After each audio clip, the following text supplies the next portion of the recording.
SpookyDex number 2. Today we'll be exploring the Rake.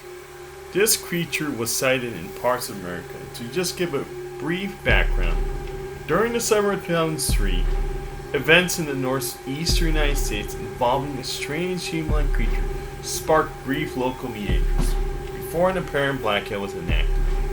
Little or no information was left intact, as most online and written accounts of the creature were mysteriously destroyed. Primarily focused in rural New York State and once found in Idaho, self-proclaimed witnesses told stories of their encounters with the creature of unknown origins. Emotions ranged from extremely dramatic levels of fright and discomfort to an almost childlike sense of playfulness and curiosity. While their published versions are no longer on record, their memories remain powerful. Several of the involved parties began looking for answers that year. In early 2006, the collaboration accumulated nearly 24 documents dating between the 12th century and present day, and spanning 4 continents. In almost all cases, the stories were identical. I've been in contact with a member of this group and was able to get some excerpts from their upcoming book. These are the stories concerning the Rake. Story number 1, A Suicide Note, dated 1964. As I prepare to take my life, I feel it necessary to assuage any guilt or pain I've introduced through this act. It is not the fault of anyone other than him. For once I awoke and felt his presence, and once I awoke and saw his form. Once again I awoke and heard his voice, and looked into his eyes. I cannot sleep without fear of what might happen next when I awaken. I cannot ever awake. Goodbye.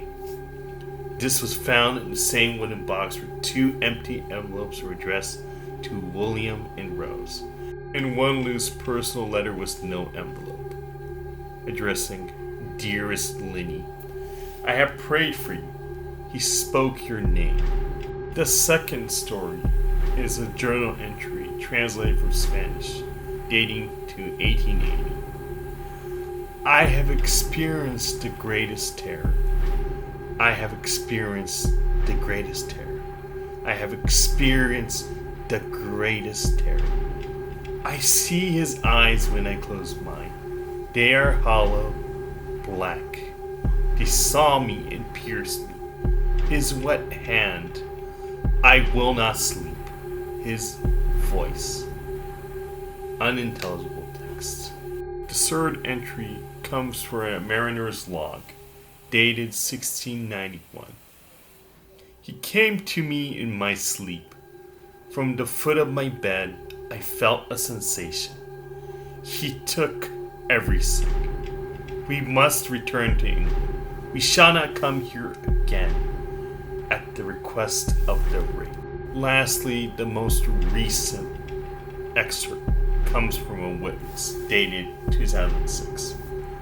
3 years ago, I had just returned from a trip to Niagara Falls with my family for the 4th of July.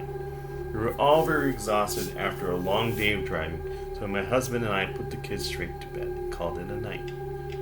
At about 4 a.m., I woke up thinking my husband had gone up to use the restroom. I used the moment to steal back the sheets, only to wake him in the process. I apologized and told him I thought he was out of bed. When he turned to face me, he gasped and pulled his feet up from the end of the bed so quickly. His knee almost knocked me out of bed. He then grabbed me and said nothing. After adjusting to the dark for a half second, I was able to see what caused the strange reaction. At the foot of the bed, sitting and facing away from us, was what appeared to be a naked man, or perhaps a large hairless dog of some sort.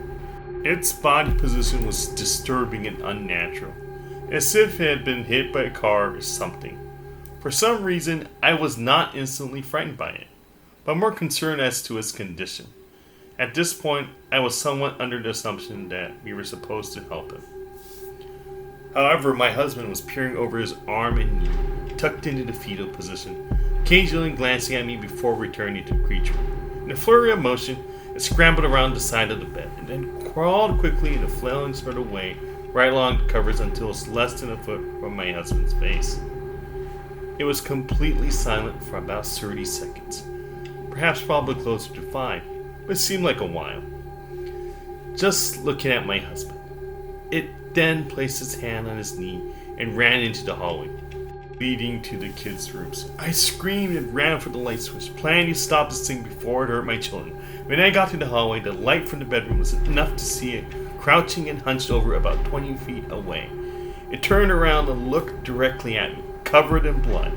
I flipped the switch on the wall and saw my daughter, Clara. The creature ran down the stairs as my husband and I rushed out my daughter. She was very badly injured and spoke only once more in her short line. She said, "He is the Rake." My husband drove his car into the lake that night while rushing our daughter to the hospital. They did not survive. Being a small town, news got around pretty quickly. The police were helpful at first, and the local newspaper took an interest as well. However, the story was never published, and the local television news never followed up either. For several months, my son Justin and I stayed in a hotel near my parents' house. After we decided to return home, I began looking for answers myself. I eventually located a man in the next town over who had a similar story. We got in contact and talked about our experiences. He knew of 2 other people in New York who had seen the creature we now refer to as the Rake. And we searched for it. It took the 4 of us 2 solid years of hunting on the internet, writing letters to come up with a small collection of what we believe to be accounts of the Rake. None of them gave any details, history, or follow-up. One journal had an entry involving the creature in its first 3 pages that never mentioned it again. A ship's log explained nothing of the encounter, saying only that they were told to leave by the Rake. That was the last entry in the log. There were, however, many instances where the creature's visit was one of the series of visits with the same person. Multiple people also mentioned being spoken to, my daughter included. This led us to wonder if the Rake had visited any of us before our last encounter. I set up a digital recorder near my bed and left it running all night, every night, for 2 weeks. I would tediously scan through the sounds of me rolling in the bed each day when I woke up. By the end of the 2nd week, I was quite used to the occasional sound of sleep, while blurring through the recording at 8 times the normal speed. It still took almost an hour every day. On the first day of the 3rd week, I thought I heard something different. What I found was a shrill voice. It was the Rake. I can't listen to it long enough to even begin to describe it. I haven't let anyone listen to it yet. All I know is that I've heard it before, and I now believe that it spoke when it was sitting in front of my husband. I don't remember hearing anything at the time, but for some reason, the voice on the recorder immediately brings me back to that moment. The thoughts that must have gone through my daughter's head makes me very upset. I have not seen the Rake since he ruined my life, but I know that he has been in my room while I slept. I know and fear that one night I'll wake up to see him staring at me. So, I hope you enjoyed these accounts of the Rake. And a few things I wanted to point out. The Rake seems to be some sort of eldritch creature, perhaps centuries and centuries years old. It seems to have existed, according to the records, as early as the 1690s, and ever since then, it has eluded human capture. And also, when it does get approached by a human, every human that has encountered it has not lived to tell the tale.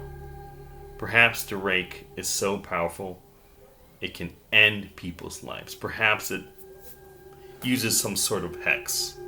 Who knows? But all I know is this.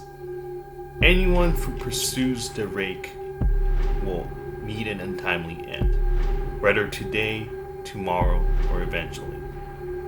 So I tell you, listener, if you know what's good for you, don't chase after this creature. There is so much unknown about it, and the creature seems to like to keep it that way.